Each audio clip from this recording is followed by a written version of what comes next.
Hi everyone, this is Sean from Takana Gardening. Today we're going to be reviewing these two chainsaws, how they fit in at the property, what I've been using them for, what I like about them, what I don't like about them, how to keep them sharp. Thank you for tuning in, and I hope you continue to join me on this adventure where we'll be clearing some land, milling hardwood lumber, making a garden and a productive outdoor space. So first up, the first saw I have, and it's actually the first saw I've ever owned, is a Stihl MS-250. It has an 18-inch bar and a 45.4 cc engine. One thing to know, this would be the one con about Stihls, is that though advertised as an 18-inch bar, you really only have about 16 inches of actual cutting length compared to the Husqvarna, which has a true 24-inch bar or cutting length as advertised. I would say that's probably the biggest con. I mean, I absolutely love this saw. It's performed excellent for me. It's been reliable. It always starts. The chainsaw maintenance is pretty easy to take care of these, but I love this saw. I can run it all day. It does fairly well on gas. Predominantly this is used for breaking down trees once they've fallen. I'll use the larger saw for chopping down some larger trees and milling them. That's the primary use of that Husqvarna. But this saw is certainly capable of taking down trees and breaking them up. It's actually marketed as a firewood saw, so there's great power to weight ratio, and it is very good at its job, whether that's breaking down wood into firewood size top logs. Even with a larger tree that you might need to do cut from one side and a cut from the other, this saw, runs very well and is very good at its job. Pretty simple start and stop procedure, typical with the Stihls. Chain brake, it's nice about the Stihls, which I would say is probably a con for the Husqvarna, is the chain brake on the Husqvarna is actually in the cover itself. Whereas the Stihl is actually an internal chain brake. With the Husqvarna, like I said, it's in the chainsaw cover. There's a round metal wire that, when this is engaged or disengaged, tightens or releases that wire. And if you're taking the chainsaw or bar cover off of the Husqvarna, you want to make sure that your chain is disengaged, or you'll be struggling to try and get it disengaged so you can put the cover back on right, because it's not going to fit over that sprocket that holds the chain.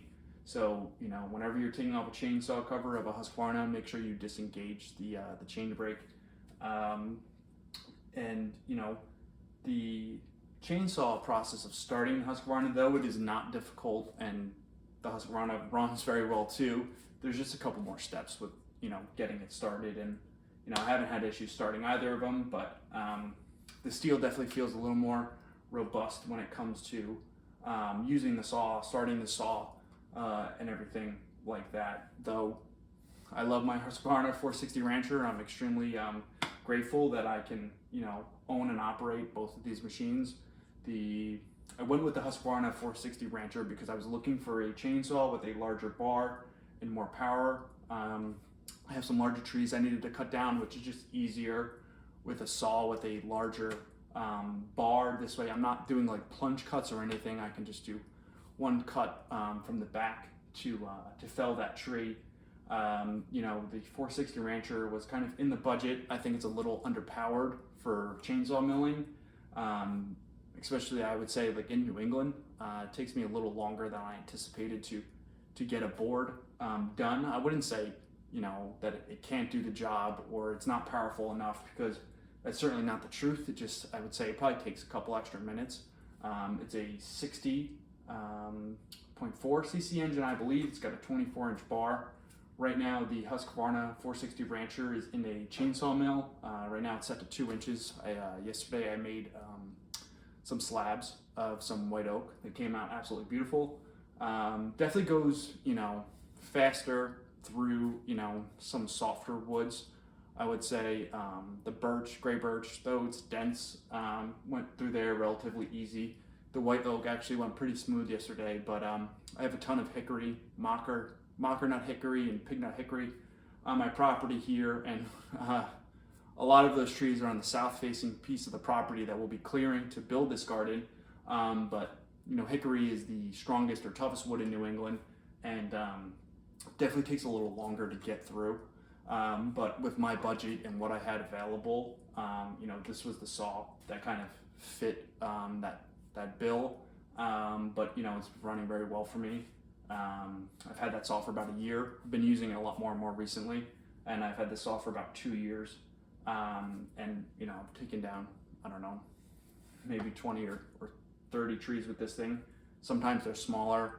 I would say with this saw, I've probably taken down trees that are around 40 feet as compared to the Husqvarna, 50 to 60 feet. There's some larger, oaks and hickories, nearing 70 feet at the property that are, I'll call a service to come take some of those down. There's not a lot, but there are some that, just better to have someone with insurance, just so I don't wreck my house. But like I was saying, I think if you had to pick a favorite, it kind of would have to come down to brand. I think, the Swedish Husqvarna is an absolutely wonderful machine, and you couldn't go wrong if you went with the Husqvarna. And I don't think you could go wrong if you chose a Stihl. I think if you are not too mechanically inclined, and I'm not to say that I am someone like that, I definitely think I have the patience to figure stuff out or look at things or research things. But if I was a new homeowner or I had a need where I needed a chainsaw, I'd probably go along with the Stihl.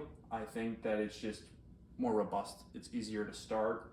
I feel like there's a little bit less moving parts. Not to say that the Husqvarna can be finicky, because as long as you keep everything tight and clean, it runs very well. But I think if you're trying to get a great saw, Stihl might be the way you would go. I think if there was an option for me to have a larger chainsaw, I'd probably choose a Stihl.